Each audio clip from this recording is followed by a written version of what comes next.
अस्सलामुअलैकुम वरहमतुल्लाहि वबरकातुहू। तहज्जुद बड़ी फ़जीलत व बरकत वाली नमाज है। फ़र्ज़ नमाज़ों के बाद रब ताला को जो सबसे महबूब तरीन नमाज है वो तहज्जुद की नमाज है। और तहज्जुद की नमाज के वक़्त मांगी हुई दुआएं बड़ी जल्दी अल्लाह की बारगाह में दर्जा कबूलियत हासिल करती हैं। तो सुनिए तहज्जुद की नमाज का तरीक़ा, वक़्त और नीयत। मुअज़्ज़ज़ नाज़रीन, वीडियो शुरू से आखिर तक मुकम्मल देखें और हमारे चैनल को सब्सक्राइब करें। नमाज तहज्जुद का तरीका बड़ा ही आसान है।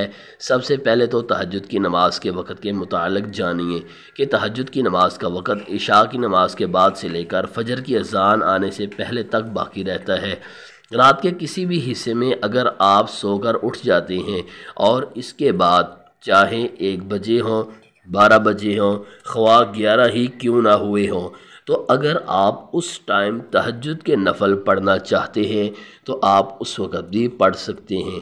लेकिन याद रहे, सबसे जो अफजल वक़्त है तहज्जुद की नमाज अदा करने का तो वो रात के तिहाई हिस्से के बाद का वक्त होता है। एक बात जो समझ रहे हैं और याद रखने के काबिल है कि तहज्जुद की नमाज सोकर उठने के बाद पढ़ना इंतहाई अफजल तरीन अमल है और इससे सवाब भी ज़्यादा होता है। इशा की नमाज के बाद से लेकर फजर की अज़ान आने से पहले तक बाकी रहता है।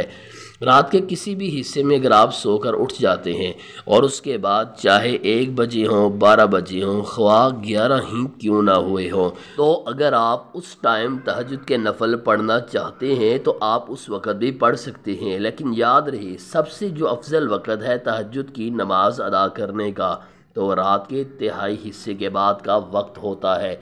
एक बात जो समझ रहे हैं और याद रखने के काबिल है कि तहज्जुद की नमाज सोकर उठने के बाद पढ़ना इंतहाई अफजल तरीन अमल है और इससे सवाब भी ज़्यादा मिलता है। लेकिन अगर कोई इंसान रात को जाग रहा है और वो समझता है कि अगर मैं सो गया तो तहज्जुद के वक़्त में नहीं उठ सकूँगा, फजर के वक़्त ही उठूँगा, तो उस वक़्त में तहज्जुद की नमाज से लेट हो जाऊँगा, तो ऐसा शख्स रात को सोने से पहले भी तहज्जुद के नफल पढ़ सकता है। ये तो बात थी तहज्जुद की नमाज के वक़्त के बारे में कि तहज्जुद की नमाज का वक्त इशा की नमाज अदा कर लेने के फ़ौरन बाद शुरू हो जाता है और फिर फजर की अज़ान आने तक बाकी रहता है। इसी तरह रात के किसी भी पहर तहज्जुद की नमाज पढ़ी जा सकती है। सोकर उठकर पढ़ेंगे तो ज़्यादा सवाब मिलेगा, लेकिन अगर सोए नहीं तो फिर किसी भी वक़्त तहज्जुद पढ़ सकते हैं। अगली बात करते हैं कि तहज्जुद की नमाज की कितने रकतें होती हैं। याद रहे, तहज्जुद नफल नमाज है। आप इसकी 2 रकत, 4 रकत, 6 रकत, 8 रकत, जितनी भी रकतें आप आसानी से पढ़ना चाहें तो पढ़ सकते हैं। इसकी नीयत क्या है? तो भाई ये नफल नमाज है। आप दिल में इरादा कर लें कि मैं तहज्जुद की नमाज 2 रकत नफल पढ़ने लगा हूँ, तो इसकी यही नीयत है। इसके बाद फिर अल्लाह अकबर कहकर नमाज शुरू करें तो तहज्जुद की नमाज 2-2 रकत करके पढ़ी जाती है। इसी तरह बाज़ लोग ये भी पूछते हैं कि इसमें कौन सी सूरतें पढ़ें, तो मेरे भाई इसमें आप कोई भी सूरतें पढ़ सकते हैं जो आपको अच्छी तरह तलफ़्फ़ुज़ के साथ याद हैं। कोशिश करें कि उन्हें ही पढ़ें। बस कोशिश यही करनी चाहिए कि नमाज को बड़े आराम व सुकून के साथ अदा करें, तो वक़्त भी आपको पता चल गया, नीयत भी मालूम हो गई और ये भी आपने जान लिया कि कौन सी सूरतें पढ़नी हैं। याद रहे, जिस तरह नॉर्मल रूटीन में 2 नफल पढ़े जाते हैं, बस इसी तरह ही तहज्जुद की सारी नमाज अदा की जाती है। तो ये तहज्जुद की नमाज पढ़ने का एक आसान सा तरीका था। मुअज़्ज़ज़ नाज़रीन, नमाज तहज्जुद की फ़ज़ीलत अल्लाह ताला कुरान मजीद में इरशाद फरमाते हैं, अपने महबूब सरकार मदीना सल्लल्लाहु अलैहि वालैहि वसल्लम को रातों के वक़्त कपड़े लपेट कर सो रहने को छोड़ो और तहज्जुद की नमाज के क़ियाम को इख्तियार कर लें। सूरा मुज़म्मिल। जबकि दूसरी जगह सूरा सजदा में अल्लाह फरमाते हैं, इनके पहलू बिस्तरों से अलग होते हैं और अपने रब को खौफ اور لالچ سے پکارتے ہیں اور ہمارے دیے ہوئے میں سے دیتے رہتے ہیں۔ حضور صلی اللہ علیہ وآلہ وسلم پوری امت اس حکم کی بجا آوری کرتے رہے۔ تہجد کی نماز صرف آپ پر واجب تھی، یعنی امت پر واجب نہیں ہے، امت کے لیے نفل نماز ہے۔ جب حضور اقدس صلی اللہ علیہ وسلم مدینہ منورہ تشریف لائے تو لوگ آپ صلی اللہ علیہ وسلم کی طرف دوڑنے لگے اور کہنے لگے کہ حضور صلی اللہ علیہ وسلم تشریف لائے ہیں۔ میں بھی لوگوں کے ساتھ آیا تاکہ دیکھوں کہ واقعی آپ صلی اللہ علیہ وسلم نبی ہیں یا نہیں۔ میں نے آپ صلی اللہ علیہ وسلم کا چہرہ مبارک دیکھ کر کہا کہ یہ چہرہ جھوٹے شخص کا نہیں ہو سکتا۔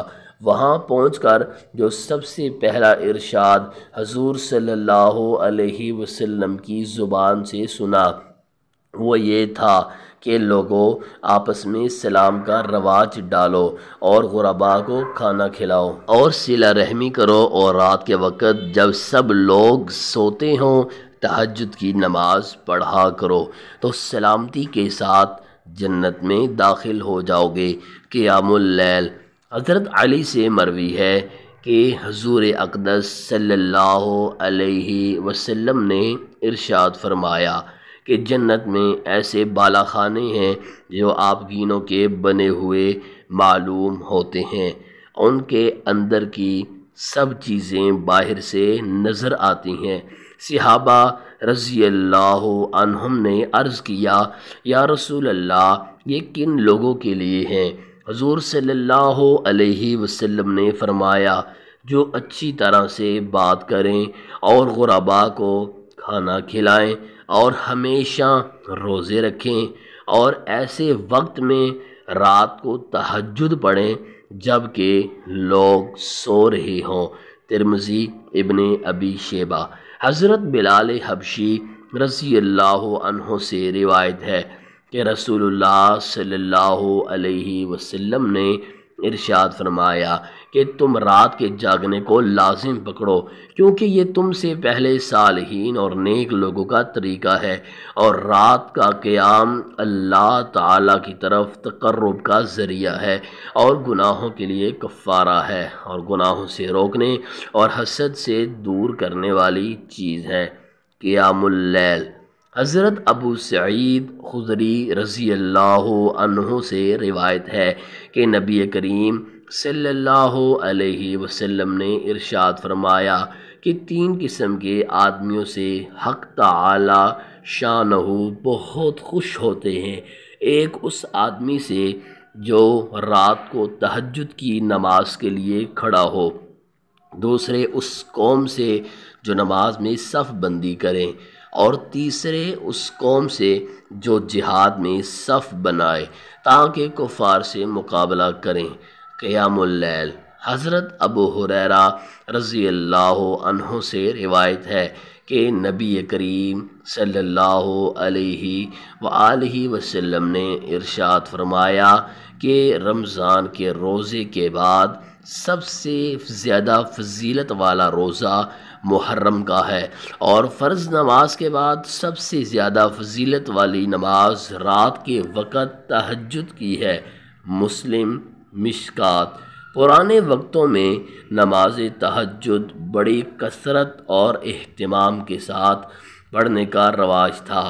گھر کے بڑے بوڑھے مختلف افراد، مرد و عورتیں رات کے پچھلے پہر بستر چھوڑتے، ٹھنڈے گرم پانی سے وضو کرتے، پھر مرد حضرات مسجد کی طرف چل دیتے اور خواتین گھروں میں مخصوص جگہوں پر تہجد کی نماز ادا کرنے کا اہتمام کرتیں، اور یہ لوگ سپیدہ سحر نمودار ہونے تک اسی طرح اپنے محبوب حقیقی کے ساتھ راز و نیاز میں ہمتاً مصروف اور منہمک رہتے۔ لیکن آج بہت دکھ اور افسوس کے ساتھ یہ کہنا پڑ رہا ہے کہ جب سے نت نئی ایجادات، ٹی وی، وی سی آر، ڈش اور انٹرنیٹ بالخصوص فیس بک وغیرہ متعارف ہوئی ہیں، تب سے ہم مسلمانوں سے ہمارا یہ قومی اور دینی ورثہ مکمل طرح سے چھوٹ گیا ہے۔ اللہ تعالیٰ سے دعا ہے کہ ہمیں بالخصوص رمضان المبارک میں تہجد کی نماز پڑھنے کی توفیق عطا فرما کر مستقل اس پر عمل پیرا فرما دے، آمین۔ معزز ناظرین، ویڈیو اچھی لگی ہو پلیز لائک کیجئے، اجر و ثواب کی نیت سے ویڈیو کو دوسروں تک لازمی پہنچائیں، ویڈیو کو شیئر کیجئے، اگر ہمارے چینل پر نہیں ہے تو چینل کو سبسکرائب کیجئے۔